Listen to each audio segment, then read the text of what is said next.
दोस्तों मेरा नाम है प्रियंक और आप देख रहे हैं बीइंग साइंटिस्ट चैनल में आपका स्वागत है। तो क्या होता है कॉन्सेंट्रेशन ऑफ सॉल्यूशन? तो इसके लिए जो है हम थोड़ा इसको डिवाइड करते हैं। पहले सॉल्यूशन की बात करते हैं। तो सॉल्यूशन जो होता है वो होता है एक तरह से मिक्सचर सॉल्यूट एंड सॉल्वेंट का, और जो दोनों सॉल्यूट और सॉल्वेंट है वो सॉलिड लिक्विड गैस किसी भी स्टेट में एक तरह से हो सकता है और उनका मिक्सचर बन सकता है। लेकिन मोस्ट ऑफन अगर हम कहीं भी सॉल्यूशन की बात करते हैं तो सॉल्यूशन में सॉल्यूट जो पार्टिकल होंगे वो हमेशा सॉलिडिफाइड फॉर्म में होंगे और जो एक तरह से जो सॉल्वेंट होगा वो सॉल्वेंट लिक्विड फॉर्म में होगा। फॉर एग्जाम्पल कि आप चाशनी का एग्जाम्पल ले लीजिए जिसमें एक तरह से पानी और शक्कर जो चीनी डालते हैं उसका जो एक तरह से मिक्सचर है उसको आप सॉल्यूशन कह सकते हैं। तो अब बात करते हैं कॉन्सेंट्रेशन की, कॉन्सेंट्रेशन ऑफ सॉल्यूशन।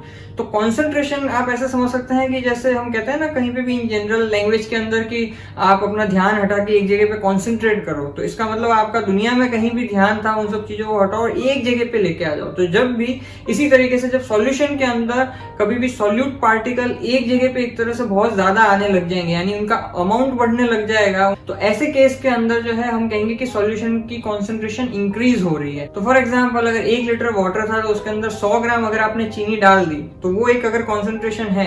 अगर उसमें आप 500 ग्राम चीनी डाल देंगे तो वो हाईली एक तरह से कॉन्सेंट्रेटेड हो गया, और वहीं पे मान लीजिए 100 ग्राम की बजाय 10 ग्राम चीनी है तो वो लेस कॉन्सेंट्रेटेड या फिर डाइल्यूटेड हो गया। तो इस तरीके से कॉन्सेंट्रेशन मतलब घटती बढ़ती है।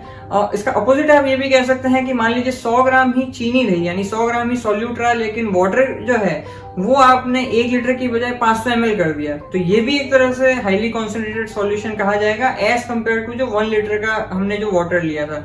तो इस तरीके से सॉल्यूट की कॉन्सेंट्रेशन इंक्रीज होने के साथ या फिर सॉल्वेंट की कॉन्सेंट्रेशन डिक्रीज होने के साथ में ही कॉन्सेंट्रेशन बढ़ती है, एंड वाइस वर्सा।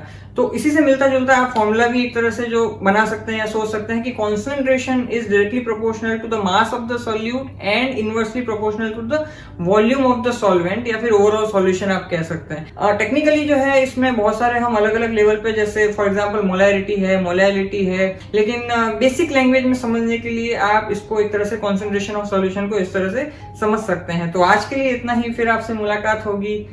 जय विज्ञान।